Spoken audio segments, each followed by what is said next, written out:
Halo teman-teman para pecinta catur dan selamat datang kembali di Catur Kalbanas Channel.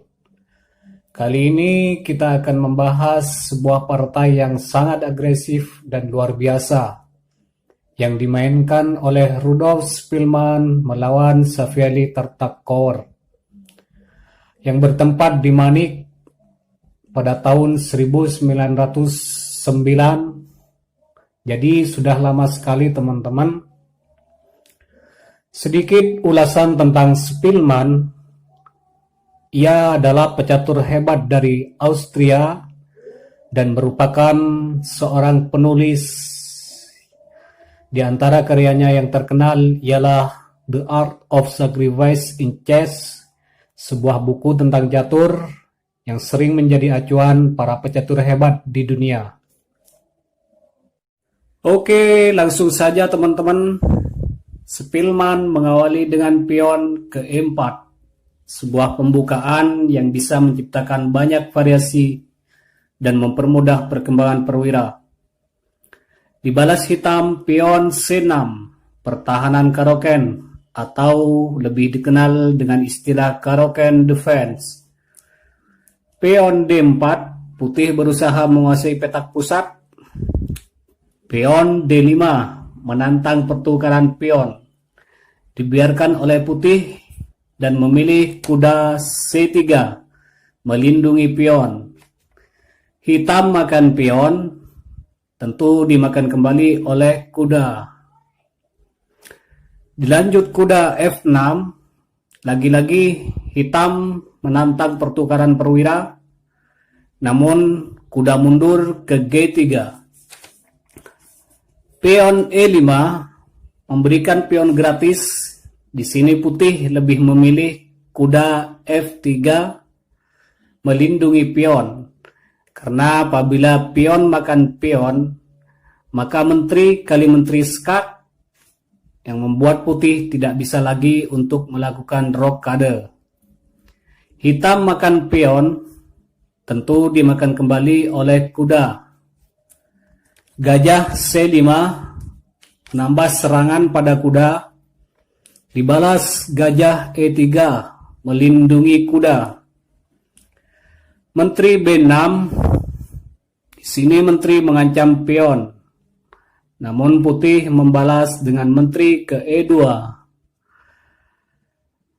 Hitam di sini tidak berani makan pion karena apabila memakannya maka gajah C1 sekak, menteri akan hilang.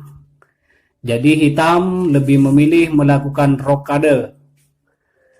Dilanjut putih juga melakukan rokade sekaligus menambah penjagaan pada kuda. Lihat di sini kawan-kawan. Keduanya melakukan rokade yang berlawanan dan biasanya akan menciptakan serangan habis-habisan antara hitam dan putih. Lanjut kuda D5 mengancam gajah. Menteri ke H5 mengaktifkan serangan dan kuda mundur kembali mengancam menteri. Menteri mundur ke H4 tetap mempertahankan ancaman lajur H. Gajah G4 mengancam benteng.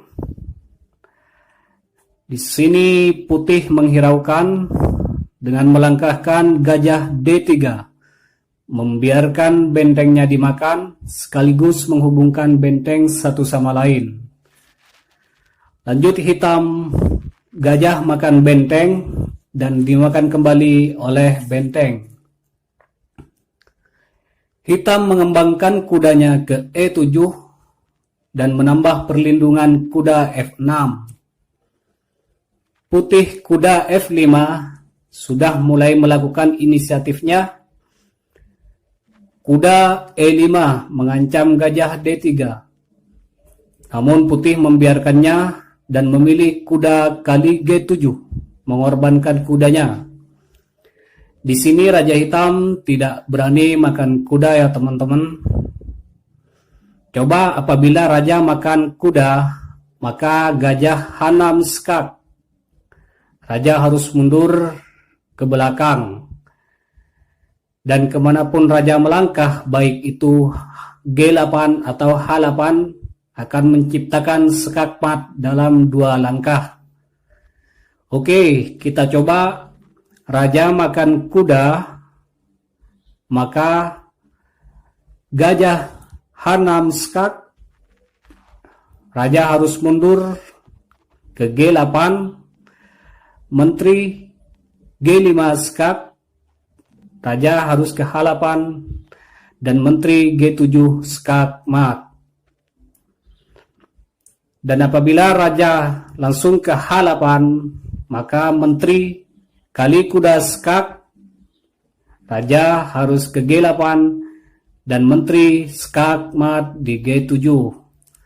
Jadi hitam lebih memilih menteri mundur ke D8, melindungi kuda. Putih kuda F5, kuda G6 mengancam menteri. Menteri ke H6 mengancam skakmat di G7. Kuda mundur ke E8 melindungi petak G7.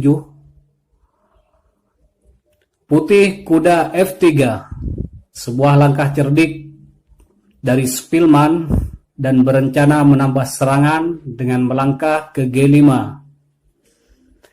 Gajah makan gajah skak sekaligus menggarpu menteri dan tentu dimakan kembali oleh pion. Hitam menteri F6 menambah perlindungan rajanya. Dan benar, kuda putih ke G5 mengancam skakmat di H7. Menteri mundur ke H8. Kuda E7 skak mengorbankan kudanya. Di sini merupakan langkah defleksi teman-teman dan memaksa kuda hitam untuk memakannya. Setelah gajah H7 skak, di sini hitam menyerah karena apabila menteri makan, maka akan tetap terjadi skakmat dengan menteri kali menteri skakmat. Nah, bagaimana teman-teman? Benar-benar serangan yang sangat agresif dari Rudolf Spielmann. Oke, terima kasih. Silakan subscribe jika kalian suka dan ikuti permainan-permainan menarik selanjutnya. Salam satu keluarga, Gens Unasumus.